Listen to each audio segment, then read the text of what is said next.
The conference room had been arranged to feel celebratory. Not balloons or anything childish, just the subtle kind of optimism companies like to project when money is supposed to change hands. Clean glass table. Water bottles with neat labels. Pens placed exactly where signatures would land. My brother Daniel stood near the head of the table, relaxed in the way people are when they believe the room belongs to them. Our parents sat along the wall. A few partners from the firm filled the remaining chairs. A lawyer shuffled papers at the far end, reviewing the final pages of the agreement. Daniel caught my eye as I took the empty seat beside him. He smiled the way he had since we were kids, half teasing, half confident that whatever game we were playing, he already understood the rules better than I did. "Glad you could make it," he said lightly. I nodded. For most of our lives, that had been my role. Present but not central. Daniel had always been the one people noticed first. He spoke easily, made friends quickly, and somehow turned every opportunity into something visible. Our parents liked to say he had natural leadership. Teachers said it too. Later, investors repeated the same phrase with different accents. I was the one who stayed longer at the desk after meetings ended. I watched numbers more carefully than people did. Over time, I learned that companies don't collapse because of one dramatic mistake. They erode quietly, through assumptions, through overconfidence, through decisions that feel harmless until the margins disappear. Daniel's firm had been doing that for almost 2 years. He hadn't noticed, or maybe he noticed but believed charm could compensate for math. The lawyer cleared his throat gently.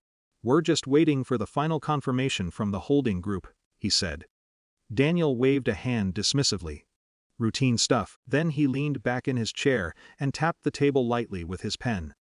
"You know," he said to the room, "this is kind of funny." People looked up. He gestured toward me. "My brother here has been helping with a few minor logistics during the transition." A few polite smiles appeared. Daniel chuckled. "I told him earlier, today I'm officially the new boss, and he's just the help." The comment landed the way those kinds of comments usually do in families, halfway between a joke and a statement everyone already understands. Our mother laughed quietly. One of the partners smiled politely without fully committing. I didn't react immediately. Not because I was offended, mostly because the sentence felt familiar. Daniel had said versions of it our whole lives. He said it when I started my first small consulting job, while he joined a large firm. He said it when I turned down a public partnership because I preferred quiet equity positions. He said it last year when his company expanded faster than anyone expected. The room settled again. Papers slid across the table. The lawyer checked his phone, then stood. "Actually," he said carefully, "we should clarify something before the signing proceeds." Daniel looked amused. "Clarify what?" The lawyer placed a folder on the table and turned it so Daniel could read the header. "The acquiring holding group finalized its controlling interest earlier this morning." Daniel frowned slightly. "Right, that's the group we negotiated with." "Yes," the lawyer said. "But there was a structural update to the ownership disclosure." He turned another page. A second attorney, someone Daniel clearly hadn't met before, stepped forward and introduced himself with quiet professionalism. "I represent the principal investor behind the holding group." Daniel's expression shifted just enough that I noticed. Not fear. Just confusion. The attorney continued. "The acquisition includes majority ownership of the firm's outstanding liabilities and operational control." Daniel looked at the documents again. Then he looked at me. The realization didn't arrive all at once. It moved slowly across his face, like someone reading a sentence they thought they understood. I reached forward and slid the folder closer to him. "Actually," I said quietly, "you're not the new boss." The room had gone still. Daniel's voice came out flatter than before. "What are you talking about?" I kept my tone calm. "The holding group is mine." He stared at me.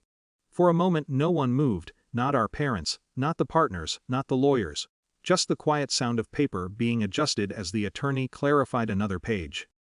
Daniel looked down again. Then back up. "You bought the firm. 6 months ago we started acquiring the debt," I said. The rest followed once the restructuring agreement went through. The explanation sounded technical because it was.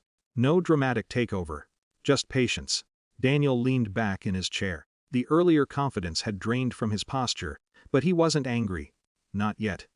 Mostly he looked like someone recalculating a map. One of the partners spoke cautiously. So operational authority now sits with the holding group. The lawyer nodded. Yes. No one looked at Daniel anymore. They looked at the paperwork. That's how authority usually arrives, quietly, on letterhead. Daniel finally exhaled. You planned this. I thought about the question. Not the business part. The family part. Not like a trap, I said. But I knew the numbers. He sat there for a moment. Then he gave a small laugh, not the confident kind from earlier, but something closer to recognition. Well, he said, that's unexpected. I nodded. Across the room our parents looked uncertain what reaction was appropriate. Victory didn't feel like the right word for the moment. Control, maybe. But even that felt less important than people assume. Because power doesn't rewrite history. It doesn't erase the years when someone else was always the louder voice in the room. The lawyer resumed explaining the next steps of the restructuring. Daniel listened. This time carefully. When the meeting ended, people shook hands in that cautious way professionals do when the hierarchy has shifted, but no one wants to acknowledge it directly. Daniel stayed seated. As I gathered my papers, he looked up at me. You could have told me earlier, he said. Maybe, I said. He nodded slowly. I wasn't sure whether that nod meant respect, resentment, or something unfinished. Probably all three. I left the conference room quietly. Behind me, the lawyers were already discussing timelines. Outside, the afternoon light looked exactly the same as it had before the meeting. The difference wasn't visible on the street. But inside that room, the structure had changed. And sometimes that's all power really is, a structure no one notices until the moment it stops supporting them.